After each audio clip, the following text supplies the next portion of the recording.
하나님 말씀 로마서 6장 6절로 11절까지 말씀입니다. 로마서 6장 6절로 11절 우리 함께 같이 읽도록 하겠습니다. 우리가 알거니와 우리의 옛사람이 예수와 함께 십자가에 못 박힌 것은 죄의 몸이 죽어 다시는 우리가 죄에게 종노릇하지 아니하려 함이니 이는 죽은 자가 죄에서 벗어나 의롭다 하심을 얻었음이라. 만일 우리가 그리스도와 함께 죽었으면 또한 그와 함께 살 줄을 믿노니 이는 그리스도께서 죽은 자 가운데서 살아나셨음에 다시 죽지 아니하시고 사망이 다시 그를 주장하지 못할 줄을 알미로라. 그가 죽으심은 죄에 대하여 단번에 죽으심이요 그가 살아계심은 하나님께 대하여 살아계심이니 이와 같이 너희도 너희 자신을 죄에 대하여는 죽은 자요 그리스도 예수 안에서 하나님께 대하여는 살아있는 자로 여길지니라. 아멘. 어제 그 세례에 대해서 말씀을 드렸습니다. 우리가 세례의 의미가 옛사람이 죽고 다시 새 사람이 살아나는 것이다, 그런 말씀을 드렸는데 그 이야기하고 좀 연결되는 그런 이야기죠. 우리에게는 옛사람과 새 사람이 있다. 똑같이 그냥 쭉 살아가는 거지만 하나의 이제 기준을 놓고 그 이전과 이후로 나누는 것이죠. 그 기준이 뭐냐? 예수님 믿는 그 순간, 예수님을 영접하는 그 순간. 좀 더 구체적으로 얘기하면 예수님을 인격적으로 만나는 그 순간이죠. 단순히 교회에 발을 들여놓는 순간이 아니라 단순히 교회 등록하고 단순히 교회에서 세례를 받는 그 순간이 아니라 인격적으로 주님을 만나는 그 순간. 그 이전과 그 이후로 우리의 삶을 나눌 수가 있는 것이죠. 인간의 역사도 그렇잖아요. 역사도 둘로 뚝 나누면 BC와 AD로 나누잖아요, 그죠? BC, Before Christ, 예수님 오기 이전. 그러니까 예수님이 기준이 되어서 아노 도미니, 예수님 온 이후의 삶과 예수님 온 이전의 역사로 세상도 그 역사의 기원을 그렇게 나누죠. 그런 것처럼 우리의 삶도 마찬가지죠. 이게 굉장히 중요한 거죠. 그래서 그 이전에 우리의 모습을 옛사람, 그 이후에 우리의 모습을 새 사람, 이렇게 이야기합니다. 이것은 두 가지 의미가 있는데 하나는 영으로 구분이 되고 또 하나는 삶으로 구분이 되는 것입니다. 영으로 구분이 된다는 것은 우리의 영혼이 이제 그 이전에는 구원받지 못한 우리의 모습이 되고 그 이후에는 구원을 받은 우리들의 모습이 되는 것이죠. 그러니까 이제는 죽어도 예수님 믿으면 그 이후에는 언제 죽어도 천국에 갈 수 있다는 믿음과 확신이 있는 것이죠. 여기 계신 분들은 다 확신이 있으시죠? 아멘이시죠? 예, 그래요. 아직까지 나는 아직 뭐 착한 일을 많이 못해서 이렇게 생각하면 안 되죠. 착한 일 해서 천국 가는 거 아니라고 수십 번, 수만 번 얘기했을 거예요. 구원은 착한 일 때문에 구원받는 게 아니라 예수님 믿음으로 받는 것이죠. 그래서 그 영으로 우리가 구원을 받고 또 하나는 삶으로 구분이 된다. 삶으로 구분된다는 것은 이제 예수님 믿은 이후의 삶은 주님을 닮아가는 삶이죠. 기준점이 달라지죠. 무엇을 위해서 살아가는지, 어떻게 살아가는지에 대해서 이제 달라지기 시작하는 것이죠. 변화의 출발점이다. 그래서 우리가 오늘 성경 말씀에 보면 옛사람의 종노릇한다, 이런 표현이 나와요. 종노릇한다는 것은 종으로 살아간다는 것이죠. 종은 어떻게 살아가죠? 종은 시키는 대로 그냥 하는 사람이 종이죠. 주인이 시키는 대로 하는 사람이 종이죠. 그러니까 죄의 종이 되었다라고 하는 것은 죄에 끌려간다는 것입니다. 그러니까 죄가 하라는 대로 그냥 죄의 노예가 되어서 그냥 그렇게 살아가는 것. 조금 더 우리가 좀 구체적으로 죄에 끌려간다는 것이 뭘까? 죄가 뭐 우리를 뭐 사슬을 매서 뭐 실제로 스키 드라마 같은데 보면 막 죄에 끌려가는 막 그런 드라마 여러분 기억나시죠? 막 그죠? 죄를 막 사탄이 우리를 죄를 올가매 갖고 밧줄 같은 거 쇠사슬로 막 우리를 끌고 가면 스키 드라마에 그런 거 많이 나오잖아요. 그래서 막 죄에 우리가 막 끌려다니는. 근데 그건 하나의 상징이고 우리가 그러면 죄의 종노릇 한다라고 할 때 죄에 끌려간다는 것은 욕망에 사로잡혀서 살아가는 것이죠. 우리가 욕망에 사로잡혀서 그러니까 옛사람의 살아가는 기준은 뭐냐면 욕심과 욕망과 하고 싶은 대로 자기 감정에 이끌려서 살아가는 거. 그게 바로 옛사람의 기준이죠. 막 하고 싶은 대로 그냥 이게 뭐 해도 되는지 안 되는지를 생각하지 않고 그냥 하고 싶은 대로 그러다 보니까 뭐 잘못도 많이 하고 죄를 짓고 그게 죄에 끌려가는 우리들의 모습이죠. 그러면 예수님 믿고 나서 세 사람은 그게 죄에 끌려가는 종노릇해서는 안 되고 그러면 어디에 이끌림 받습니까? 성령의 이끌림을 받는 것이죠. 성령 하나님께서 우리의 삶을 이끌어 가시는데 우리는 성령의 뭐 종노릇한다 뭐 그런 표현을 쓸 수도 있지만 성령에 우리는 순종하는 것이죠. 성령의 이끌림을 우리가 순종하면서 살아가는 것. 뭐 표현이 조금씩 다릅니다만 뭐 의의 종노릇하고 여기는 죄의 종노릇하고 의의 종노릇하고 뭐 근데 의의 종노릇한다는 거 표현보다는 성령의 이끌림을 받아서 성령 안에서 순종하는 삶을 살아간다. 우리가 그렇게 말할 수가 있을 겁니다. 그래서 기독교에 있어서 굉장히 중요한 가치는 바로 아까 말씀드린 이 중간, 이 기준점, 그 이전과 그 이후의 삶, 이거를 우리는 변화라 그러죠. 변화. 옛사람이 새 사람으로 변화가 되었다. 이 변화라고 하는 이 키워드는 그래서 기독교 교육에서 굉장히 중요한 거예요. 이 변화가 어떻게 일어나느냐. 이게 기독교 교육의 아주 중요한 철학입니다. 무슨 철학이냐면 이래서 이제 기독교 교육학자가 둘로 착 갈려요. 하나는 성령을 받아야 변화가 일어난다. 예수님 믿는 그 순간 그게 뭐 무슨 집회가 됐을 수도 있고 부흥회가 될 수도 있고 뭐 기도하다가 방언을 받을 수도 있고 어떤 신령한 목사님이 안수하는 순간일 수도 있고 어떤 한 순간에 갑자기 이 사람이 성령 받고 뜨거워져 가지고 완전히 변화되는 소위 말해서 성령파. 그게 뭔가 뜨거운 경험을 해야 이게 변화되는 거지. 그냥 맹승맹승은 안 된다. 그런 체험파, 소위 말해서 성령파를 여전히 주장하는 기독교 교육의 한 분류가 있어요. 그런데 꼭 그렇게 뜨거워야만 되느냐, 그런 체험이 없이 변화될 수는 없느냐, 그럴 수 있다는 거죠. 그러면 어떻게 변화되느냐? 그게 교육이라는 것입니다. 교육. 그래서 상당수 기독교 교육학자의 주류는 신앙 교육이 우리를 변화시킬 수 있다는 거예요.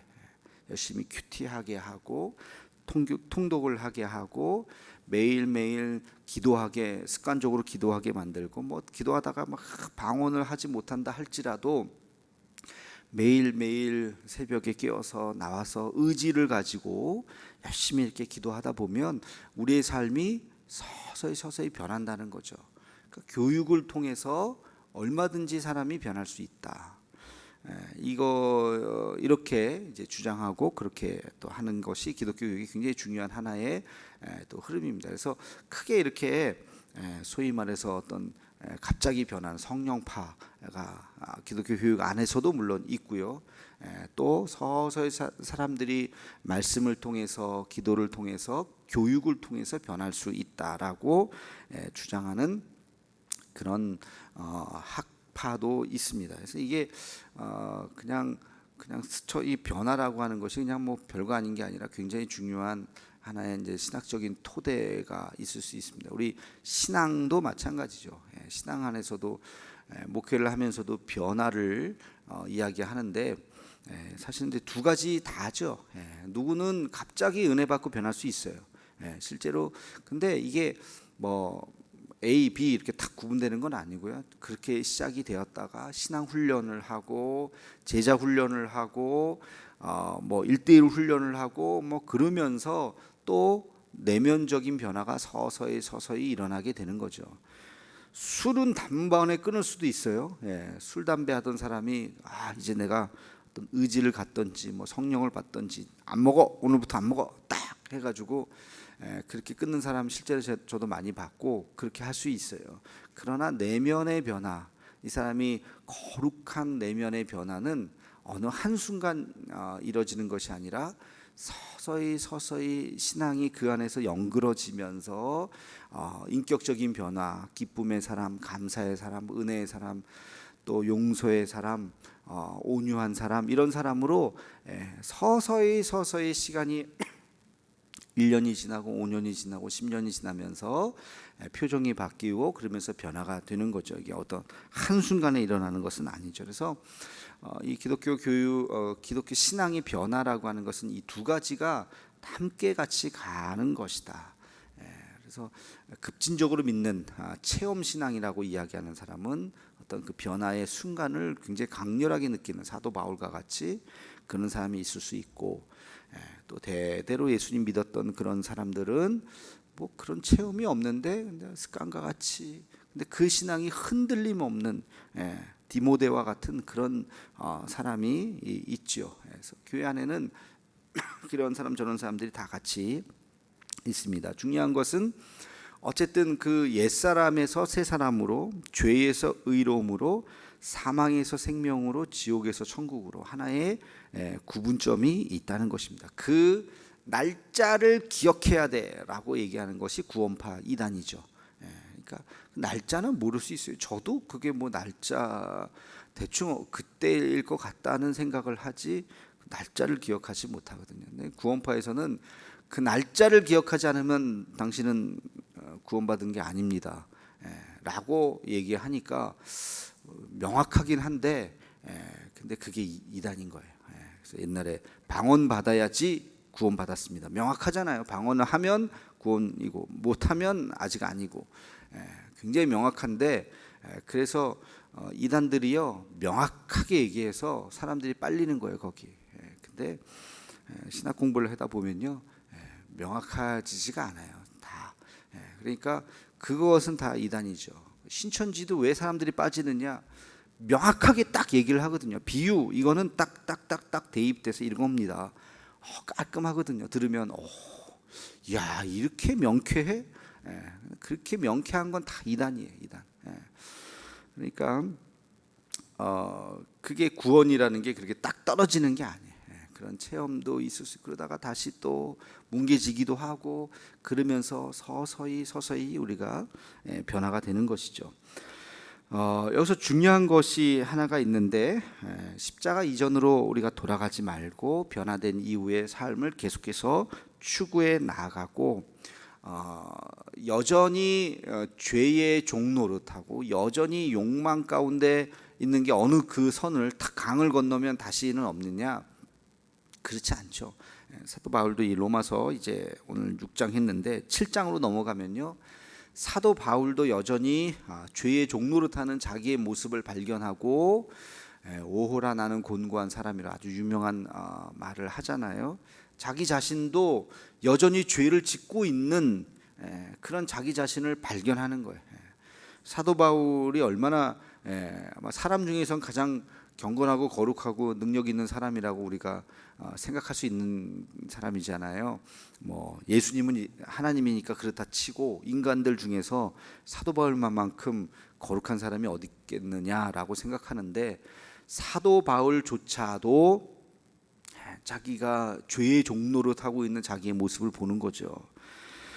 그래서 고린도전서 15장 31절에 보면 나는 날마다 죽노라 이런 표현하죠. 여러분 많이 들으셨을 거예요. 나는 날마다 죽노라. 자기 자신을 날마다 십자가에 못 박으면서 자기 자신이 다시 주님 앞에 살아가다 자기 죄가 다시 그것이 불쑥불쑥 내 마음속에 나도 모르게 막 튀어오르는 이 자기의 그 죄를 억누르고 그것을 이제 잠재하면서 다시 성령 하나님을 이끌어 나가려고 하는 자기와의 싸움이 여전히 계속된다는 것입니다. 이것은 굉장히 솔직한 고백이고 이런 말씀이 또 우리에게도 위로가 되죠. 우리도 마찬가지이기 때문에 우리도 교회 나오고 직분도 받고 멀쩡하게 거룩하고 경건한 것처럼 다 이렇게 저도 그렇고 이렇게 딱 보이고 있지만 여전히 우리 안에는 죄가 있고 여전히 우리 안에 욕심과 정욕과 죄가 여전히 있는 것이죠. 근데 그것이 입과 입과 또는 손과 발로 표현되지 않도록 억누르고 그것을 잠재우고 죄의 종노릇하지 않고 성령 하나님께서 나를 이끌어 가시도록 막 여기서 잘못된 말이 막 튀어나오려고 하다가도 성령이 그것을 누르고 온유하고 겸손하고 그런 말이 정직하고 그런 말이 나올 수 있도록 자기와의 싸움이 계속되는 거죠. 그래서 이 싸움은 아마 죽을 때까지 계속이 될 겁니다. 그래서 우리가 어느 순간 강을 건넜지만 그 옛사람이 이제 새 사람으로 변화되었지만 이게 뭐랄까요? 이 관성 다시 돌아가려고 하는 그런 인간의 뿌리의 죄의 뿌리가 여전히 있기 때문에 자꾸 뒤로 돌아가려고 하는 막 우리를 끌어당기고 있는 그런 힘이 있다는 것을 기억하고 멀리 도망가요. 성령 하나님으로 멀리. 그래서 이제 10년, 20년, 30년 그렇게 정말 성령 하나님을 따라서 잘 믿으면 이제는 그 욕망들이 다 사라지고 예수님 가장 가까이 갈 수 있는 그런 인격으로 욕심도 다 사라지고 그렇게 변화되는 사람으로 가는 것이죠.